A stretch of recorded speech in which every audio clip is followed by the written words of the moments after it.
What's your "I met a celebrity but didn't let on that I knew who they were" story? My mom yelled at Pierce Brosnan. She and my dad were at a ski resort getting lunch. My mother gets quite hangry, an unfortunate trait I inherited, and was waiting in line to order. Right as she's about to order, a guy tried to cut in front of her and interrupt her. She snapped and told him to go to the back of the line like everyone else. She got her food and went back to my dad sitting there mouth wide open in shock. Do you know who that was? No, that was Pierce Brosnan. You just yelled at James Bond. Well, he shouldn't have tried to cut me. That's fair.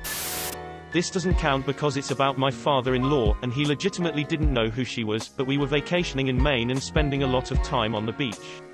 My father-in-law would walk his dog early every one morning. He met this lady and they would meet up and walk their dogs together, then go their separate ways. One morning I got up early to come with him, and to my surprise, we met up with Sigourney Weaver and went for a walk. Kinda reminds me of when my father first moved to Oslo, Norway back in the late 70s. He lived in this cellar apartment that was in a very nice part of town, so he'd always go for evening walks just to get out of the dump. On his walks he would occasionally run into this old man walking his dog, and sometimes they would stop and talk about the dog or the weather or whatever. Turned out that the old man was actually the King of Norway, something my father only found out after later, being completely new to the country. Innocent times. I was 10 years old in 2002 when my mom took me to the Bronx Zoo for the first time. It was a rainy day, so we practically had the whole place to ourselves except for 3 British kids running around, chaperoned by a woman. My mom quickly befriended the woman while I made like a kid and joined the horde, looking at spiders and scorpions and sharing in the awe and excitement of the animals. After about an hour, when we said our goodbyes, my mother told me that the kid, Daniel, who I had been hanging out with, had played Harry Potter in the movie that came out last year. I had thought he looked familiar. I was a student athlete in college and was required to volunteer a certain number of hours per year. One of the options was to help freshmen move in, which I obviously chose so I could scope out the new talent. I just finished helping move a kid's stuff and head back to the loading area, and a black SUV pulls up. Out hops Larry David, his ex-wife, and their daughter who was starting school. I immediately recognized him but played it cool. He wasn't getting a ton of recognition since I'm guessing not many college students are fans of Curb, Seinfeld. I introduced myself to them all and he introduced himself and said, "Hi, I'm Larry," and mentioned they were from LA. I replied and said, "I used to live in LA, and you look really familiar. Did we meet?" To which he replied, "No, I'm just one of those faces," and gave me a huge wink. He was cracking jokes the entire move and introducing himself to everyone just as Larry. Just as funny in person as he is on TV. After finishing the move, he was nice enough to take a pic with me. Great guy, and the only major celebrity I've ever met. One of my best friend's doppelganger is Ethan Hawke. Like, it's scary how much he resembles him, to the point that during those stupid Facebook challenges he just changed his profile picture to him and nobody realized it. Also, his favorite story was one time at San Diego Comic-Con he actually confused Rosario Dawson at a hotel bar. Anyway, one night I'm walking home from work in NYC, and I see who I thought was my friend, John, just walking on a kind of secluded part of 9th Avenue around Hell's Kitchen, and I yell, "John." He doesn't turn around. So I decide to yell it again, and instead of responding his pace quickens. I decide the best thing to do is to run at him, which seemed to terrify him, as keep in mind it's late and there are very few people around. Anyway, I catch up to him and say, "Oh, you're not John," and then walk away from what was a very frightened Ethan Hawke. My friend's mom, over 70 years old, owns a small Asian grocery store.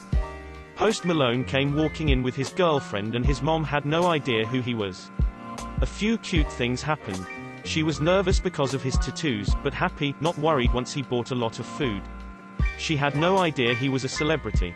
She gave him a free snack for buying so much food and told him to come back for lunchtime for cheap and tasty gyoza. He did come back the next day. She was worried he would get mugged going to his car because of 3 big men outside, so she followed him outside. They were his bodyguards. She really liked his cool car. It was a Lamborghini. She told my friend about the encounter that evening and he pulled up a YouTube video based on the description. It was him. When Post Malone came back the next day for gyoza, she got a selfie with him. It's on my friend's phone, so I don't have the picture available right now. Whole thing is adorable with how innocent his mom is. Working cashier at a tiny candy store during a lull, and suddenly were swarmed with black suits and shades. Some guys in suits come in with more shades shadowing them. They browse, buy chocolates, and hand them to another suit. I joke to one guy about that box definitely not being big enough for everyone, and he laughs and buys 3 more. They pack up and shades escort them out. Couldn't have been more than 10 minutes. When I went home, I found out that Air Force 2 had landed for a conference nearby, and I had managed to convince the Secretary of something, Defense, I believe, to buy $200 of chocolate. So you're the reason military spending is out of control. I used to be a server at a Mexican restaurant right outside LA in the late 90s. One day Leonardo DiCaprio came in with who I assume was his mom to have lunch. This would have been post-Titanic, so really at the peak of his breakthrough mega-celeb status. He was wearing a ball cap, sunglasses and unshaven, but I recognized him anyway. I didn't let anyone know and I wrote something like, "Your movies are awesome, I hope you liked our food," on his receipt when I dropped it off at the table. After he left, I swung by and picked up his payment, and he had left me a note back that said, "Thank you so much for not blowing my cover," with a $100 tip. It was awesome. I was only like 19, I went and got some PlayStation games with it after my shift ended. I know this is far down, but this one's my favorite in this thread. Maybe I just relate to buying a bunch of games with that large amount of money that suddenly teenage you doesn't know what to do with. Face with tears of joy. Face with tears of joy. My dad met Robin Williams in an elevator. He got in and they rode a few floors in silence. They stopped on a floor and this bunch of fans ran in and started getting pics with Robin. My dad said he was gracious and took pics with everyone. The doors closed and they rode a few more floors and my dad turned and said, "Does that ever get old?" And Robin smiled and said, "Nope. Never." Then my dad got off on his floor and they nodded to one another and my dad went on with his day. This happened yesterday. My wife took my son to the zoo, and he wanted to read every little plaque in the reptile area. My wife was distracted for a moment, so he asked the nearest stranger to read the plaque for him. My wife turned around to see Scarlett Johansson happily reading the info to him. My mom is a big sports fan. One time she was shopping at and saw a really large, fit-looking man who she didn't immediately recognize but seemed familiar. She thought it must have been a professional football player or something, so she went up to the only other person in the shop, who was this smaller, weird-looking guy, and asked him if he knew who the athletic-looking man was. The short guy looked at my mom and said, "That's my bodyguard, I'm Elton John. I helped Steven Spielberg move his daughter's bags into her college dorm. I was working a shift helping first years move in and I see a guy in a hat and sunglasses who is unmistakably Spielberg. I strike up a conversation, ask if he needs help with the bags, etc. First names only, were from CA. My wife, Kate, and I sent all our kids to East Coast schools though, stuff like that. Later, when his daughter opened the door for the first time, he whipped out a camcorder and, wearing the biggest dad grin, recorded the whole thing before turning the camera on my friend and me to ask us about the city. So, I have a supporting, The Luggage, speaking role in a limited-release, home movie, film shot by Steven Spielberg. You deserve an IMDb credit. My sister had an encounter with Jack Black where she didn't know it was him. We were at a concert for my uncle's band and she texted me from downstairs while she was charging her phone. I totally just had a conversation with someone who looked like a fatter Jack Black. I texted her back that our uncle knows Jack Black and that was definitely him. Good thing she didn't do the whole, "Do you ever get that you look like a heavier Jack Black" thing. I almost literally ran into Shaq at a small restaurant in LA. He was standing in the doorway. You know how some people are so tall you don't see them. So I'm exiting the doorway, and say, "Excuse me man," and he stepped aside so I could leave. He is one large human being.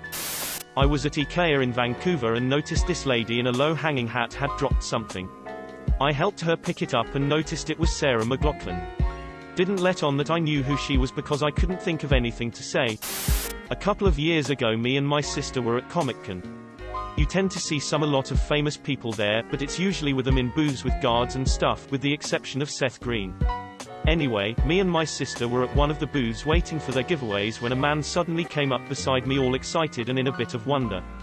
He told us how great everything was there and how much of an experience it was for him there. All in a while I was probably looking at him strangely because of how familiar his accent and his voice and his face and his blonde hair was. He asked where we got our poster tubes, and that's probably when I remembered who he was but decided to just not mention it because I was kind of still in disbelief and pointed him to one of the far-off booths where they sell poster tubes.